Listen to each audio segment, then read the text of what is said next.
நண்பர்களுடன் மது அருந்திக் கொண்டிருந்த இளைஞர் வெட்டி கொலை. புறக்காவல் நிலையம் அருகே நடந்த பயங்கரம்.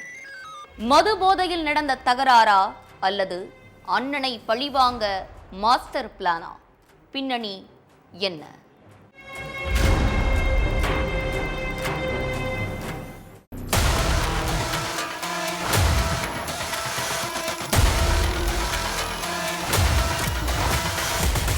இரவு 12 மணி இருக்கும்.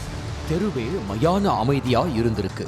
அப்போ சந்தன மாரியம்மன் கோயில் பக்கத்திலிருந்து பயங்கர அலறல் சப்தம் கேட்டிருக்கு. இந்த நேரத்துல என்ன சவுண்டு கேக்குதுன்னு அக்கம் பக்கத்துல உள்ளவங்க எல்லாரும் ஓடி போய் பார்த்திருக்காங்க. அங்க ராமசுப்ரமணி கண்ட துண்டமா வெட்டப்பட்டு ரத்த வெள்ளத்துல துடிச்சிட்டு இருந்திருக்காரு. அதை பார்த்து பதறினவங்க உடனே போலீஸுக்கோ ஆம்புலன்ஸுக்கோ தகவல் தெரிவிச்சிருக்காங்க. அடுத்து அங்க வந்த போலீஸ் ராமசுப்ரமணிய மீட்டு ஹாஸ்பிட்டலுக்கு அனுப்பி வச்சிருக்காங்க. ஆனா மணியோட உயிர் ஹாஸ்பிட்டலுக்கு போற வழியிலேயே நின்னுருச்சு.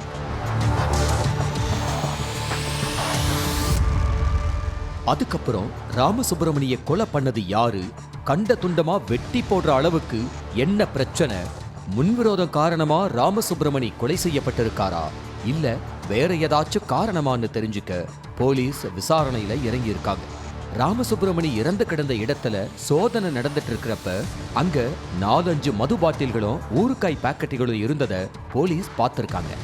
இங்க வேற என்னமோ நடந்திருக்குது, ராமசுப்ரமணி கூட இருந்தவங்க தான் அவரை கொலை பண்ணி இருக்கணும்னு சொல்லி அந்த தெருவில் இருக்கிற எல்லா சிசிடிவி கேமராக்களையும் போலீஸ் ஒண்ணு விடாம அலசி ஆராய்ஞ்சிருக்காங்க. அதுல தான் சுப்பிரமணிய கொலை பண்ணது வேற யாரும் இல்ல, அவரோட க்ளோஸ் ஃப்ரெண்ட்ஸுங்கிறது தெரிய வந்துச்சு. உயிருக்கு உயிரா பழகுன நண்பனையே வெட்டி சாய்ச்சதுக்கான காரணம் என்னன்னு தெரிஞ்சுக்க போலீஸ் விசாரணையை வேகப்படுத்தி இருக்காங்க. மதுரை திடீர் நகர்ல இருந்த ராமசுப்ரமணி மதுரை மாட்டுத்தாவணி ஆம்னி பேருந்து நிலையத்துல டிக்கெட் ஏஜென்ட்டா வேலை பார்த்துட்டு இருந்திருக்காரு. எப்பவோ வேலை முடிச்சுட்டு தன்னோட ஃப்ரெண்ட்ஸோட மது குடிச்சிட்டு 7 மணிக்கு தான் வீட்டுக்கு போவாராம் ராமசுப்ரமணி. அதே மாதிரி ஞாயிற்றுக்கிழமையும் வேலை முடிச்சுட்டு தன்னோட ஃப்ரெண்ட்ஸோட சேர்ந்து ராமசுப்ரமணி மது குடிச்சிருக்காரு. போத தலைக்கேறின ராமசுப்ரமணிக்கும் ஃப்ரெண்ட்ஸுக்கும் இடையில தகராறு ஏற்பட்டிருக்கு. அதனால ஆத்திரமடைஞ்ச ஃப்ரெண்ட்ஸ் ராமசுப்ரமணிய அறிவாளால சரமாரியா வெட்டி போட்டுட்டு அங்கிருந்து தப்பிச்சு போயிருக்கானுங்க.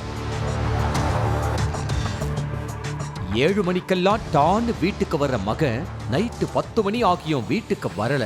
மகன் இன்னும் வீட்டுக்கு வரலையேன்னு பெற்றோர் சுப்பிரமணிக்கு ஃபோன் பண்ணி இருக்காங்க.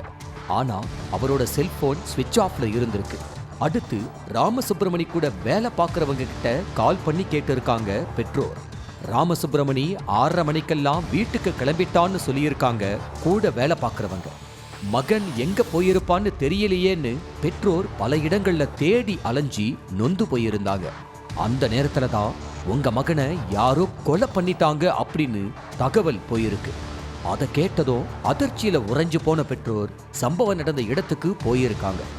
அங்க மகன் சடலமா கிடந்திருக்கிறத பார்த்து பெற்றோர் கத்தி கதறி அழுதுருக்காங்க.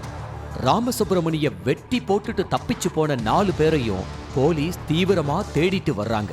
ராமசுப்ரமணியோட அண்ணன் மேல குண்டாஸ் வழக்கு இருக்கிறதுனால பழி வாங்கறதுக்காக பிளான் போட்டு தம்பி ராமசுப்ரமணிய கொலை பண்ணியிருக்காங்களா இல்ல குடிபோதையில தான் ராமசுப்ரமணி கொலை செய்யப்பட்டிருக்காரான்னு போலீஸ் விசாரணையில தான் தெரிய வரும்.